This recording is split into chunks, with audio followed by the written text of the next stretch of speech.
जय श्री जय राम। श्री राम दोस्तों। श्लोक नंबर 38 और 39 जो कि है यद्यप्येतेन पश्यन्ति लोभोपहत चेतसः कुलक्षय कृतं दोषं मित्रदोहे च पातकम् कथं न ज्ञेयमस्माभिः पापादस्मान्निवर्तितुं कुलक्षय कृतं दोषं प्रपश्यद्भिर्जनार्दन।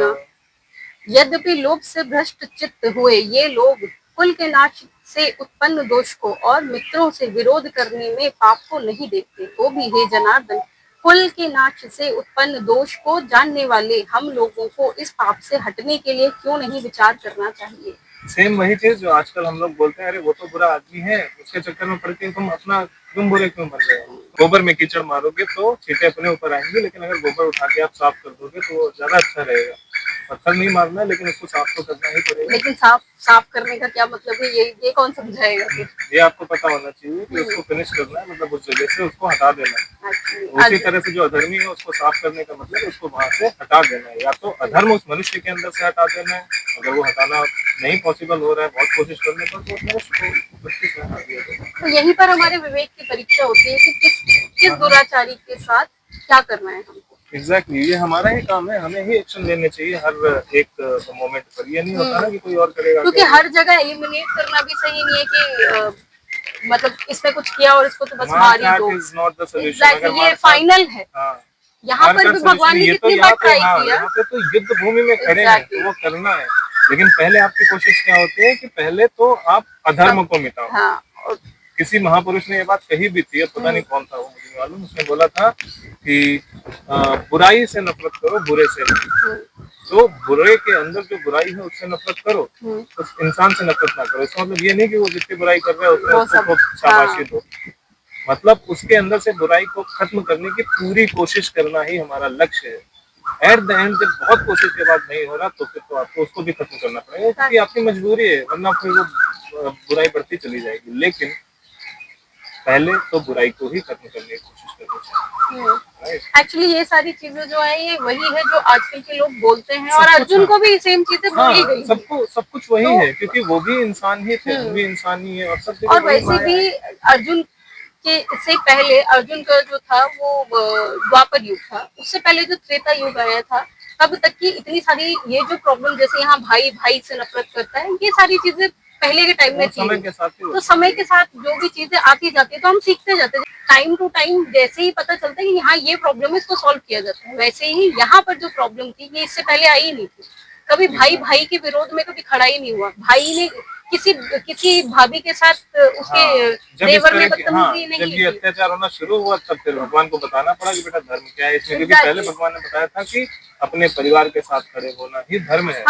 परिवार के साथ अपने भाई को हमेशा सपोर्ट करना चाहिए। राम जी आए तो थे, तो वो उसके लिए था। तो इन्हें अब लोगों को कंफ्यूजन था कि भाई अब आगे क्या, और वो कंफ्यूजन इसीलिए था क्योंकि माया, मोह और माया जो है ये हमको अब इस तरह से जकड़ लेते हैं कि हम सही चीज सोच ही नहीं पाते हैं, तो हम वो सोच नहीं पा रहे थे। और इसी वजह से इवन जबकि राम जी का जो काल था त्रेता युग, उस समय भी उन्होंने ये कथा दिखाई जब विभीषण ने अपने अधर्मी भाई का साथ नहीं दिया।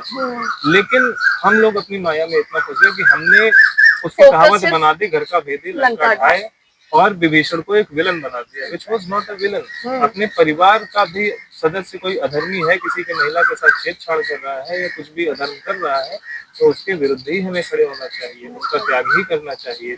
तो विभीषण ने उस समय जो किया था वो सही था, लेकिन क्योंकि विभीषण जो थे वो एक बहुत छोटे मनुष्य थे जिनको लोग नहीं वैल्यू देना चाह रहे थे, लोग भगवान के मुंह से सुनना चाह रहे थे, इसलिए फिर भगवान ने बोला चलो मैं ही आता।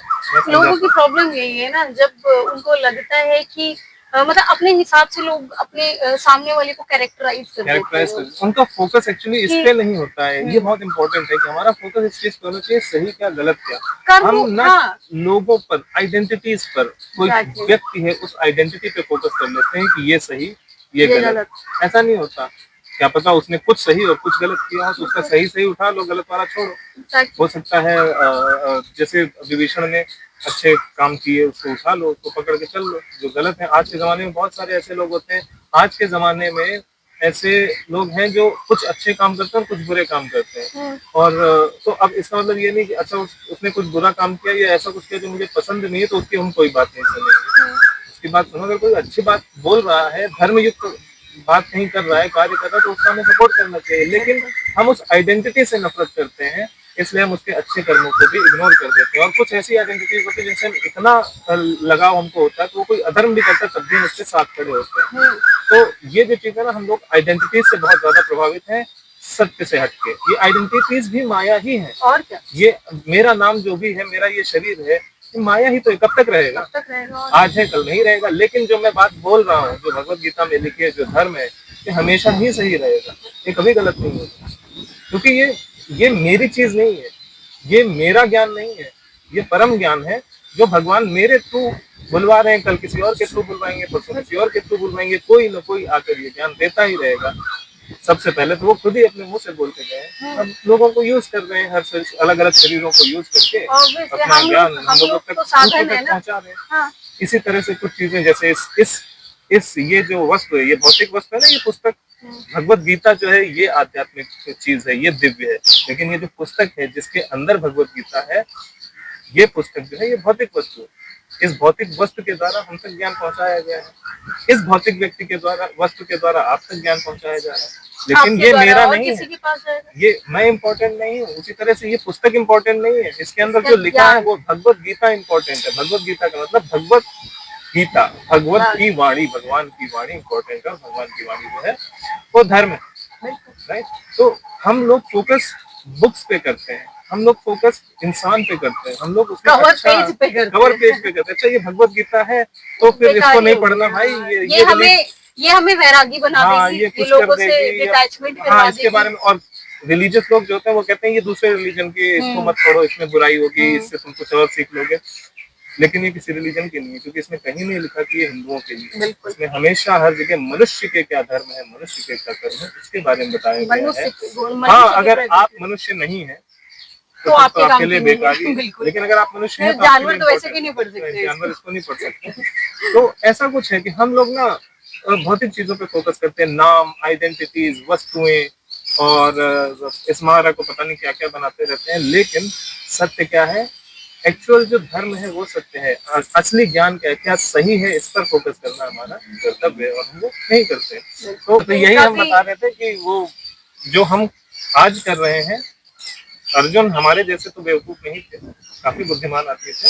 लेकिन माया जो है वो किसी को जकड़, तो माया उनको जकड़ने की कोशिश कर रही थी। लेकिन श्री कृष्ण उनके साथ में थे, तो उन्होंने उनको बाहर निकाला। तो वो अभी कृष्ण ही निकालेंगे, अभी तो हम कहानी आगे बढ़ाते हैं। तो हमारा 40वां श्लोक है, कुलक्षये प्रणश्यन्ति कुल धर्मा सनातना धर्मे नष्टे कुलम कृष्णम धर्मो अभिभव्यत्युत भवत्युत। तो इसका हिंदी, कुल के नाश से सनातन कुल धर्म नष्ट हो जाते हैं, धर्म के नाश हो जाने पर संपूर्ण कुल में पाप भी बहुत फैल जाता है। वही जस्टिफिकेशन दे रहे हैं कि नहीं करना चाहिए। तो ये बोल रहे हैं कि परिवारों के जो धर्म होते हैं वो नष्ट हो जाते हैं। परिवारों के धर्म अब कैसे बोला जा रहा है? परिवारों के धर्म नहीं होते, धर्म सबका एक ही होता है। परिवारों का धर्म इन्होंने यहाँ पे क्या बोला कि एक परिवार का क्या धर्म होता है, क्योंकि ये क्षत्रिय परिवार से थे। तो क्षत्रिय का धर्म क्या था? प्रजा की सेवा करना, राज्य की सेवा करना। तो वो उस तरह से बता रहे थे। अब धर्म एक बहुत छोटी चीज नहीं है, धर्म बहुत वास्ट होता है। तो यहाँ पे जब बात करेगी धर्म, तो धर्म क्या होता है? सही होना, अच्छे काम, सत्कर्म करना।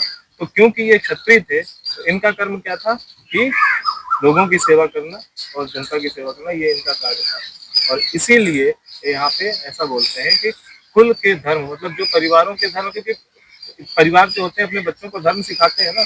अब जरूरी नहीं कि क्षत्रिय का बेटा क्षत्रिय ही बनेगा, लेकिन जो क्षत्रिय है वो अपने बेटे को सिखाएगा कि भाई ये तुम्हारा धर्म है, प्रजा की सेवा करो, उनके लिए कार्य करो।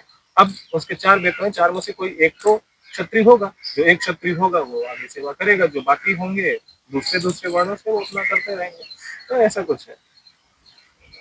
नहीं, मैं यहाँ पर एक चीज और बोलने वाली थी। ये जो धर्म नष्ट की बात कर रहे हैं, ये है कि क्षत्रिय जो इस टाइम में जो क्षत्रिय, जैसे तुमने बोला कि क्षत्रिय को सिखाएगा, तो एटलीस्ट ना वही क्षत्रियता ही सिखाएगा। क्षत्रिय पंडित तो नहीं बनाएंगे उसको। लेकिन यहाँ पर सीन ये है कि ये जो युद्ध था, महाभारत का जो युद्ध था, ये पूरे जितने भी क्षत्रिय थे यहाँ पर दोनों साइड में खड़े हो गए थे। और एक भी साइड अगर खत्म होता, तो अगर अच्छी साइड खत्म हो जाती तो बुरे जो है वो सब में फैल जाते। और अगर यही तो था, कुल धर्म पूरा वो बोलो। बोल रहे हैं। और अगर बुरी साइड खत्म हो जाती तो अच्छा होता, लेकिन प्रॉब्लम ये थी कि उनको ये पता नहीं ना कि कौन सी साइड जीतेगी कौन सी नहीं जीतेगी, धर्म एग्जैक्टली। जीतेगा या धर्म हाँ, जीतेगा। वो इस बात का भी उन्हें ये था कि पता नहीं हम जीतेंगे या नहीं और जीतेंगे। क्या, उनको एश्योरेंस तो देखो था ही नहीं, तभी तो वो इतना डगमगाए। एश्योरेंस होता तो फिर वो क्यों, जैसे हाँ, ये उसको बात था सही है। क्या बोलते हैं, दुर्योधन दुर्योधन को था, दुर्योधन के वो था हम ही अश्योरिटी जीतेंगे, से बैठा हुआ है। तो इसलिए वो पीछे हटने को तैयार नहीं था, बेशक जो भी हुआ, लेकिन वो हम्म, पीछे हटने को तैयार, क्योंकि उसको श्योरिटी थी कि हम तो जीत ही जाएंगे। लेकिन एग्जैक्टली। अर्जुन को शायद कहीं ना कहीं ये लगा होगा कि हम हार जाएंगे, या दूसरा ये माया तो, जो मोह भी, माया तो हाँ थी जो भी था। एग्जैक्टली। लेकिन ये सब हमारे आज के जीवन से जुड़ रहे हैं। हम्म, जब ये, और ये जो हम धर्म की बात कर रहे हैं ना, कि धर्म के नाश हो जाने पर संपूर्ण कुल में पाप फैल जाता है, ये तो हम पहले भी बता चुके हैं हमारे धर्म वाले वीडियो में भी, कि अगर आपके अंदर धर्म नहीं है, आपके परिवार में पाप ही होगा। धर्म नहीं था दुर्योधन के अंदर, तभी तो वहां पे पाप हुआ एग्जैक्टली। द्रौपदी के साथ में। तो धर्म नहीं होगा तो पाप तो फैलेगा और ही। इसकी कोई गारंटी भी नहीं कि आगे किसी और द्रौपदी के साथ ये नहीं होगा। आज तो हर गली नुक्कड़ पे यही हो रहा है, वही तो। तो उसका तो कुछ क्या ही बोले। तो हमारा अगला 41वां श्लोक है। अधर्माभिभवात् कृष्ण प्रदुष्यन्ति कुल स्त्रियः